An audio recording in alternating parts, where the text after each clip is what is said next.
Le deuxième point important pour la cybermodernité, c'est le flou. Le flou qui s'invite. Le flou est devenu une catégorie existentielle avec la cybermodernité. Alors bien sûr, il y avait du flou avant, hein, on était le flou, il y a un proverbe français un peu syndicaliste qui dit quand il y a un flou, il y a un loup. Ça veut dire que quand une zone de contrat est floue, c'est qu'il y a une arnaque.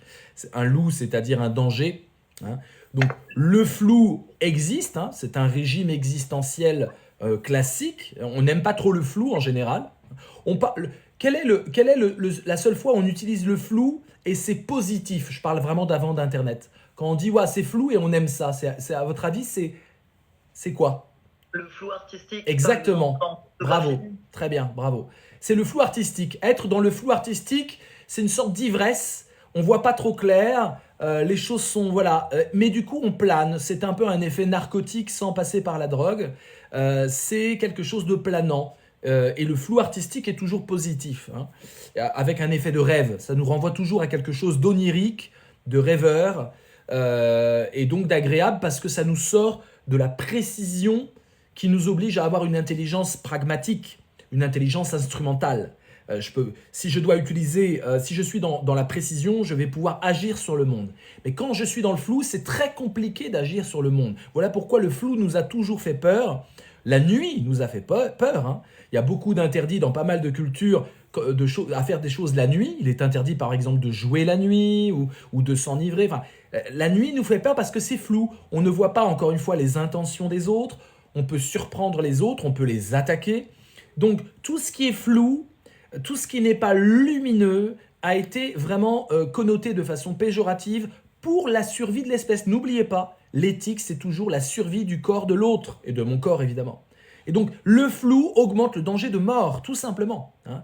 Je vous rappelle quand même, faisons un tout petit peu d'anthropologie préhistorique, mais que l'être humain se tient debout parce qu'il a voulu sortir du flou.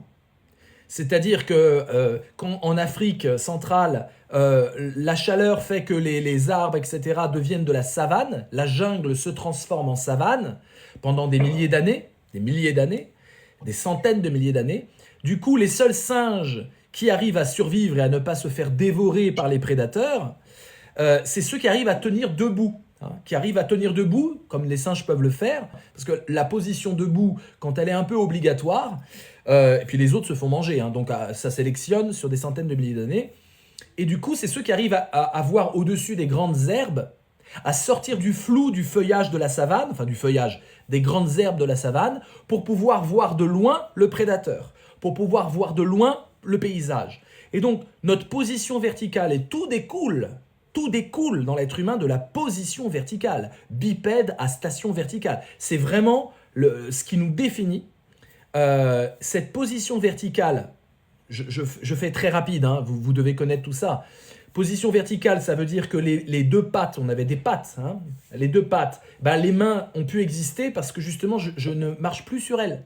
Ne plus marcher à quatre pattes fait que ça a libéré la main, enfin la patte, et que c'est devenu la main. Et la main, c'est quoi? Qu'est-ce que c'est le truc le plus fondamental dans la main?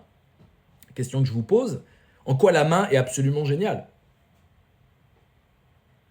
Ah, L'opposition. mais bravo. L'opposition du pouce, la pince, le pouce préempteur, le pouce capable de saisir. Et ça n'existe. Ça, le singe, il ne fait pas ça. Le singe, il est comme ça, hein. Le singe, il peut pas. Il peut prendre une paille, mais il n'a pas cette précision. Ça nous a donné une précision technique. La technique vient aussi de cette position verticale et de la possibilité de la pince. À partir de là, on peut construire des objets, on peut fabriquer. On a une technicité incroyable qui va se développer. Mais ça ne suffit pas. La technologie vient aussi de la position verticale pour une autre raison, laquelle, je vous pose la question,